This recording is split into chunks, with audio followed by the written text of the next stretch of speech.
প্ৰশান্ত হঠাতে আহিছেনে ৰেল বিভাগৰ এই জাননী ইয়াৰ পূৰ্বে জাননী জাৰি কৰা হৈছিল আৰু যদি বিদ্যালয়কেইখন সেই স্থানৰ পৰা উচ্ছেদ কৰা হয় তেতিয়াহ'লে ছাত্ৰ ছাত্ৰীৰ ভৱিষ্যতৰ গোটেই কথা বতৰাখিনিতে অন্ধকাৰমৰ হৈ পৰিছে কি হ'ব গোটেই বিষয়টো কেনে ধৰণৰ প্ৰশান্ত চাওক পাপৰি এই সমগ্ৰ বিষয়টো এতিয়া তিনিচুকীয়াত সৃষ্টি কৰিছে এই কাৰণে যে বিদ্যালয় কেইখন প্ৰতিষ্ঠা কালতে ৰেলৱেৰ লগত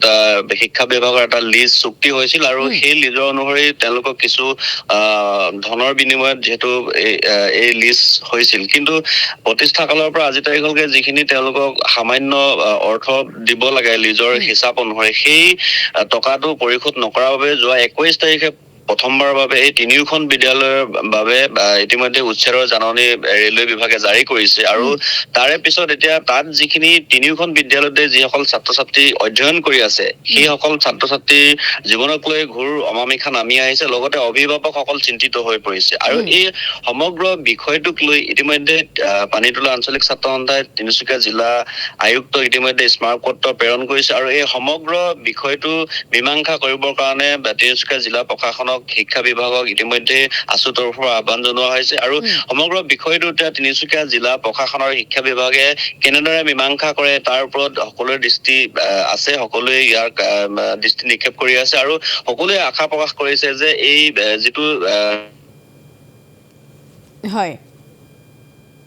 সমাধান কৰি ছাত্ৰ ছাত্ৰীসকলৰ ভৱিষ্যত সুৰক্ষিত কৰিবৰ কাৰণে সকলো সচেতন মহল অভিভাৱক আৰু ছাত্ৰ সন্থাৰ কৰ্মীসকলে ইতিমধ্যে আহ্বান জনাইছে আৰু ইয়াৰ ওপৰত তিনিচুকীয়া জিলা প্ৰশাসনে কেনেধৰণৰ ব্যৱস্থা গ্ৰহণ কৰে কেনেধৰণে এই সমস্যাটো সমাধান কৰে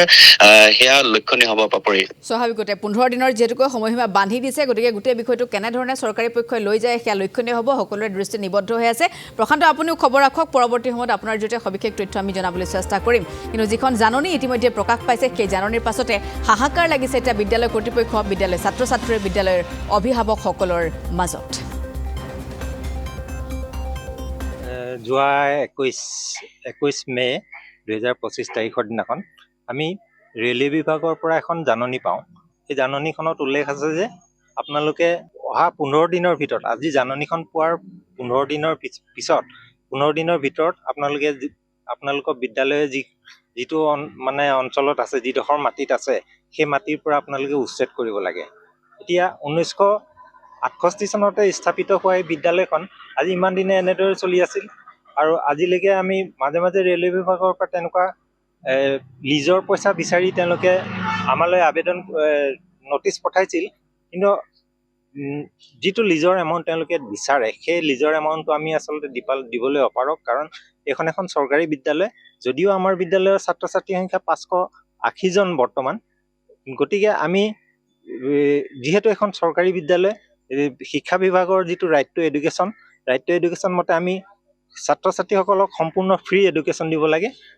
গতিকে আমি আজিলৈকে ছাত্ৰ ছাত্ৰীসকলৰ পৰা কোনো পইচা কালেকশ্যন কৰিব নোৱাৰোঁ ফিজ কালেকশ্যন কৰিব নোৱাৰোঁ আমি তেনেকৈ চলাই আছোঁ আৰু চলাই থকাৰ কাৰণে আমাৰ কোনো তেনেকৈ বিশেষ পুঁজিও নাই পুঁজি নথকাৰ কাৰণে এতিয়া তেওঁলোকে যিখন নটিচ আমাক দিছে সেই নটিচখনৰ মতে তেওঁলোকক আমি প্ৰায় 1,30,000 মান টকা তেওঁলোকক দিব লাগে গতিকে এই টকাটো আমি দিবৰ কাৰণে আমি অপাৰক কাৰণ আমাৰ বিশেষ তেনেকুৱা কোনো ফাণ্ড নাই সেইকাৰণে আমি এতিয়া আমাৰ ঊৰ্ধ্বতন কৰ্তৃপক্ষক এই বিষয়টো জনোৱাৰ পিছত আমি ৰেল বিভাগৰ লগতো যোগাযোগ কৰিলোঁ যোগাযোগ কৰাৰ পিছত এতিয়া মই আপোনালোকৰ তাৰ পৰা মানে বিশেষ তেনেকুৱা সঁহাৰি এতিয়ালৈকে পোৱা নাই হয়তো আগলৈ পাব পাৰোঁ ঊৰ্ধ্বতন কৰ্তৃপক্ষক মই অনুৰোধ জনাওঁ যাতে আমাৰ বিদ্যালয়খন এই উচ্ছেদৰ পৰা ৰক্ষা কৰে আমাৰ বিদ্যালয়খনৰ যি নটিচ আহিছে এই নটিচখন যিহেতু কেন্দ্ৰীয় চৰকাৰৰ এটা বিভাগৰ অন্তৰ্ভুক্ত সেয়েহে আমি লগে লগে ভাৰতৰ মাননীয় প্ৰধানমন্ত্ৰী মহোদয় অসমৰ মুখ্যমন্ত্ৰী মহোদয় ৰেল বিভাগৰ মন্ত্ৰী মহোদয়লৈ আমি টুইটাৰ যোগে আমি বিষয়টো আমি অৱগত কৰিছোঁ যিহেতু আমাৰ 580 জন ছাত্ৰ ছাত্ৰী আছে আৰু গোটেই সকলো ছাত্ৰ ছাত্ৰীৰ অধিকাংশই দৰিদ্ৰ সীমাৰেখাৰ তলত